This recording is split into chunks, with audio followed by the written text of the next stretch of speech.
بسم اللہ الرحمن الرحیم۔ میرے پیارے مسلمان بہن بھائیوں، ادھر سر حسین نیزے کی نوک پر ہے جب خیموں سے سیدہ زینب رضی اللہ تعالیٰ عنہ کی نظر میدان کارزار میں پڑی تو کیا دیکھتی ہیں کہ ظالم لاش پر گھوڑے دہرا رہے ہیں، تو بنت علی چلا کر بولی، ارے ظالم ابن سعد، شرم کر، خدا تیرا خانہ برباد کرے، تو اسی جگہ غرق ہو جائے۔ کیا تجھے کوئی لحاظ نہیں کہ جس سینے پر گھوڑے دوڑا رہا ہے اس سینہ اقدس کو نبی بوسے دیتے رہے ہیں۔ حضرت زینب رضی اللہ تعالیٰ عنہ کی گرجتی ہوئی آواز سن کر عابد بیمار لڑکھڑاتے ہوئے اپنے بستر سے اٹھے اور قریب تھا کہ شمر پر تلوار مار کر اس کا خاتمہ کر دیتے کہ کمزوری نقاہت سے زمین پر گر پڑے۔ شمر کو پتا چلا کہ یہ امام حسین رضی اللہ تعالیٰ عنہ کی آخری نشانی ہے۔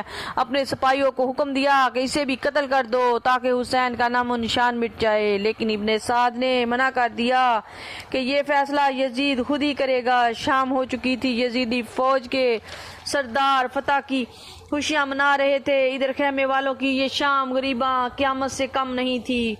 ساری فضا سوگ میں ڈوب گئی۔ زندگی کی یہ پہلی سوگوار رات حضرت زینب اور شہر بانوں پر قیامت کی گھڑی بن گئی۔ ساری رات خیموں سے سسکیوں کی آوازیں آتی رہی، بڑی مشکل سے صبح ہوئی، ہر طرف روشنی پھیلی۔ دن چڑھنے پر عمر بن سعد اپنے چند سپاہیوں کے ساتھ اونٹنی لے آیا، اس کی ننگی پشت پر حرم نبوت کو سوار ہونے کا حکم دیا۔ میرے پیارے مسلمان بہن بھائیوں، نرم و نازک ہاتھوں کو رسیوں سے جکڑ دیا گیا، چنانچہ اہل بیت کا یہ لٹا ہوا قافلہ اپنے شہیدوں کی روحوں پر فاتحہ پڑھتا ہوا میدان کربلا سے رخصت ہوا، اور خونی جگر گوشہ بطول کا سر نیزے پر لٹکائے ہوئے اسیران رحم کے اونٹوں کے آگے آگے تھے۔ یہ دیکھ کر فاطمہ کی لاڈلی سیدہ زینب بے تاب ہو گئیں اور مدینے کی طرف منہ کر کے دل ہلا دینے والی آواز میں اپنے نانا جان کو مخاطب کر کے عرض کرنے لگی، یا رسول اللہ، یہ دیکھیے آپ کا کلمہ پڑھنے والوں کے ہاتھوں آپ کی تمام اولاد قتل کر دی گئی، آپ کی بیٹیاں قید ہیں، ہاتھ باندھے ہوئے ہیں، پردیس میں ہمارا کوئی فریاد کس نہیں۔ سیدہ کے اس بیان پر کوئی دوست دشمن ایسا نہیں تھا جو آپ دیدہ نہ ہوا ہو۔ اسیران اہل بیت کا قافلہ آہستہ آہستہ کوفے کی طرف روانہ ہو گیا۔ ایک شام ایسی بھی آئی کہ قافلہ کوفے میں پہنچنے ہی والا تھا کہ سیدہ کی نظر اٹھی، کیا دیکھتی ہیں کہ ایک بوڑھی مائی آوازیں دیتی آ رہی ہے، اے قافلے والو، ذرا قافلہ روکو۔ عمر سعد کے کہنے پر قافلہ رک گیا۔ عمر سعد نے اس بڑھیا سے پوچھا، کیا بات ہے؟ اس نے کہا، خدا کے لیے مجھے اس قافلے کے سردار سے ملایا جائے۔ وہ بوڑھی سیدہ زینبہ کے قریب آئی، دیکھتے ہی قدموں میں گر پڑی۔ سیدہ نے پوچھا، اماں جان، اس پردیس میں مدینے کے مظلوموں کے ساتھ کیا کام پڑ گیا؟ مائی نے عرض کی، سیدہ، غریب ہوں، محتاج ہوں، مگر دل میں اہل بیت کی محبت ضرور ہے جو مجھے کھینچ کر یہاں لے آئی۔ یا سیدہ، یہ چند سوکھی روٹیاں اور پانی ہے، اگر قبول کر لو تو میرے لیے اس میں نجات ہے۔ سیدہ زینب نے اس بوڑھی مائی کا نذرانہ عقیدت قبول کیا تو ساتھ ہی سیدہ حیران ہو گئی، یار کیا بات ہے کہ یہ بوڑھی بار بار میرے چہرے کو دیکھ رہی ہے؟ پوچھا، اے بوڑھی مائی، کیا وجہ ہے کہ تو بار بار میری طرف دیکھتی ہے؟ عرض کی، سیدہ، ایک عرصہ گزر گیا کہ میں اللہ کے رسول کی پاک بیٹی سیدہ فاطمہ زہرا کے گھر جھاڑو دیا کرتی تھی۔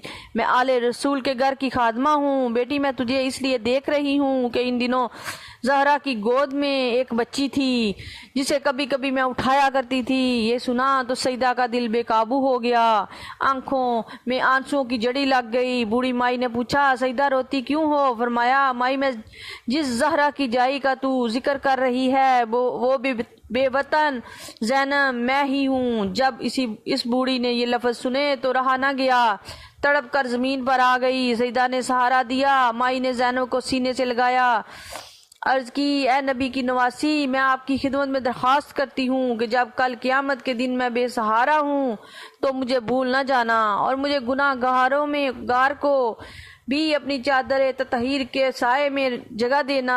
حضرت سیدہ زینب رضی اللہ تعالیٰ عنہ نے فرمایا، اے بوڑھی مائی، جا، خدا تیرا بھلا کرے، تو نے اس جنگل بیابان میں ہم مظلوموں کی مہمان نوازی کی۔ میری دعا ہے کہ خدا تجھے دونوں جہانوں میں سرخروب فرمائے۔ پھر جب قافلہ جدا ہونے ہی کو تھا تو اس بوڑھی مائی کی ایسی چیخ نکلی کہ اپنی جان سیدہ کے قدموں پر قربان کر دی۔ ادھر دوسرے دن ظہر کے وقت اہل بیت کا یہ لٹا ہوا قافلہ کوفے کی آبادی میں داخل ہوا۔ بازار میں دونوں طرف سنگ دل کوفیوں کا ایک ہجوم ہے۔ خاندان نبوت کی محرمات نے شرم و حیا سے اپنے سر جھکا لیے تاکہ ان معصوم چہروں پر کسی کی غیر کی نظر نہ پڑے۔ آنکھوں سے آنسو جاری تھے۔ میرے پیارے مسلمان بہن بھائیوں، دل رو رہے ہیں۔ اس احساس نے زخموں پر اور نمک چھڑک دیا کہ کربلا کے میدان میں جو کچھ ہونا تھا وہ تو ہو گیا، مگر اب محمد عربی کی ناموس کو گلی گلی پھرایا جا رہا ہے اور کوفے والے فتح کا جشن منا رہے ہیں۔ ابن زیاد کے بے غیرت سپاہی قافلے کے آگے نام نہاد کامیابی کے نعرے بلند کرتے جا رہے ہیں۔ قافلہ ابن زیاد کے دربار میں پہنچا۔ ابن زیاد اپنے فوجی سرداروں سے کربلا کے واقعات سن رہا تھا۔ ساتھ وہ تشت جس میں سر حسین رکھا ہوا ہے وہ ابن زیاد کے سامنے میز پر رکھ دیا گیا۔ تو میرے پیارے مسلمان بہن بھائیوں، ابن زیاد کے ہاتھ میں ایک چھڑی تھی جسے وہ بار بار امام برحق کے لبوں پہ مارتا اور کہتا کہ نعوذ باللہ اس منہ سے خلافت کا دعویٰ کرتا تھا۔ اس وقت دربار میں ایک صحابہ رسول حضرت زید بن ارقم رضی اللہ تعالیٰ موجود تھے۔ ان سے یہ گستاخانہ عمل دیکھا نہ گیا۔ جوش میں چیخ پڑے اور بولے، ارے ظالم، چھڑی ہٹا لے، میں نے اپنی آنکھوں سے ان لبوں پر رسول اللہ صلی اللہ علیہ وآلہ وسلم کو بوسے دیتے ہوئے دیکھا ہے۔ ابن زیاد غصے میں بھڑک اٹھا اور کہنے لگا، اگر تو صحابہ رسول نہ ہوتا تو میں ابھی تیرا بھی سر قلم کر دیتا۔ حضرت ابن ارقم نے جواب دیا، ظالم، اگر تجھے نسبت رسول کا اتنا ہی پاس ہوتا تو تو ان کے نواسے کو قتل نہ کرواتا۔ اسی سنا میں سیدہ زینب رضی اللہ تعالیٰ عنہ ایک بسیدہ چادر لیے ایک کونے میں بیٹھی ہوئی تھی اور کنیزوں نے آپ کو اپنے جھرمٹ میں لے رکھا تھا۔ ابن زیاد کی نظر پڑی تو پوچھنے لگا، یہ عورت کون ہے؟ کئی بار پوچھنے پر ایک کنیز نے جواب دیا، زینب بنت علی ہے۔ ابن زیاد کہنے لگا، زینب دیکھ، اگر تیرا بھائی حسین یزید کی بیعت کر لیتا تو آج اس کا نعوذ باللہ یہ انجام نہ ہوتا۔ سیدہ نے غضبناک لہجے میں جواب دیا، ارے بے غیرت، تجھے پتہ نہیں حسین کون ہے؟ یہ نواسہ رسول ہے، جگر گوشہ بطول ہے، اور حسین مرا نہیں، زندہ ہے۔ حسین اللہ تعالیٰ کی راہ میں جان دے گا، راہ خدا میں مرنے والوں کو فنا نہیں بقا ہے۔ اس کے بعد ابن زیاد کی نظر بیمار عابد پر پڑی۔ وہ انہیں بھی قتل کرنا چاہتا تھا کہ حضرت زینب بے قرار ہو کر پکار اٹھیں، ارے ظالم، اگر تو نے زین العابدین کو قتل کرنا ہے تو مجھے بھی قتل کر۔ ابن زیاد دیر تک سر جھکائے سوچتا رہا۔ اس واقعہ کے بعد ابن زیاد نے کوفے کی جامع مسجد میں شہر والوں کو جمع کیا اور خطبہ دیتے ہوئے کہنے لگا، خدا کا شکر ہے جس نے یزید کو غالب کیا اور کذاب حسین کو ہلاک کر ڈالا۔ اس اجتماع میں حضرت ابن حفیف محب اہل بیت میں بھی موجود تھے۔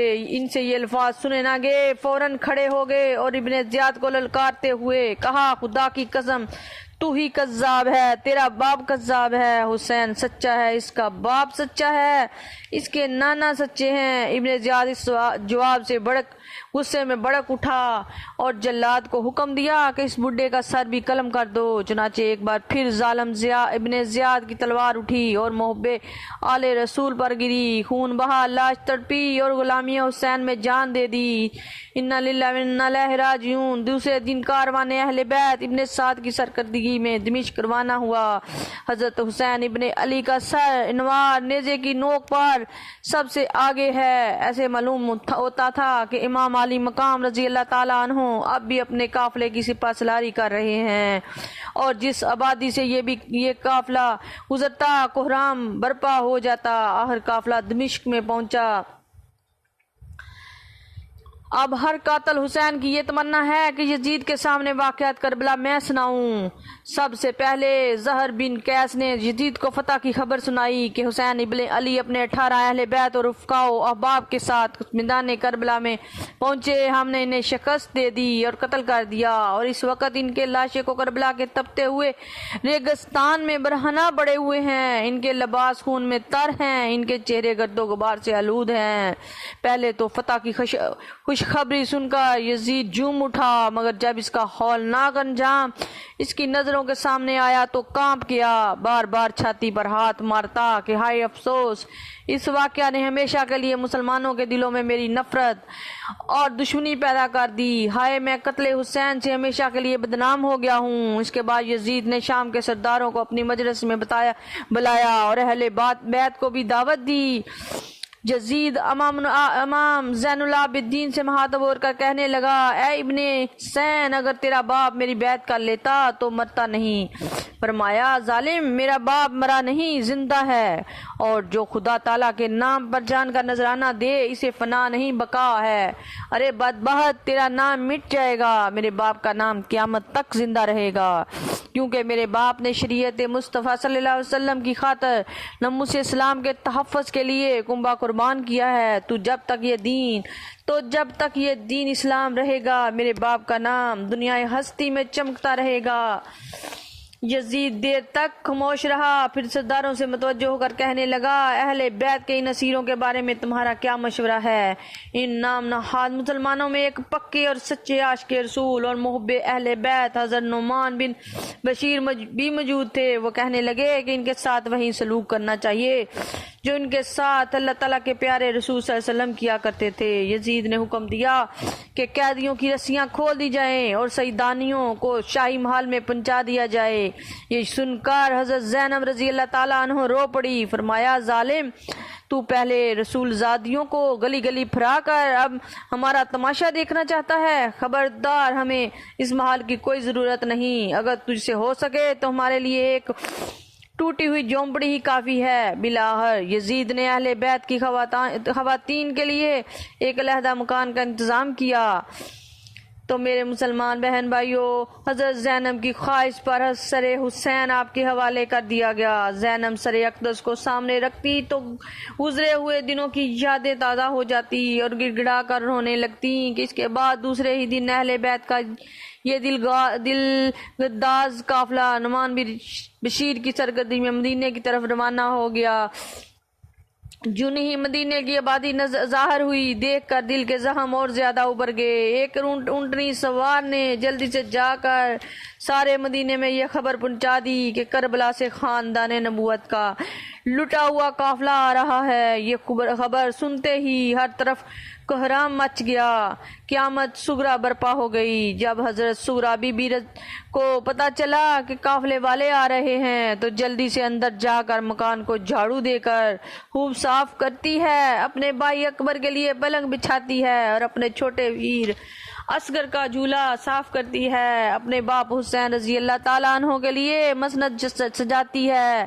یہ سب تیاریاں مکمل کر کے صغریٰ جب قافلے کی طرف جاتی ہے تو عجیب منظر دیکھتی ہیں کہ قافلے میں اکبر نہیں ہے، میرے پیارے مسلمان بہن بھائیوں، اصغر نہیں ہے، میرے باپ حسین نہیں ہے۔ جلدی سے اپنی ماں شہربانو اور پھپھی زینب سے لپٹ گئی، میرے ابا جان کہاں ہیں؟ ننھے علی اصغر کو کہاں چھوڑ آئے؟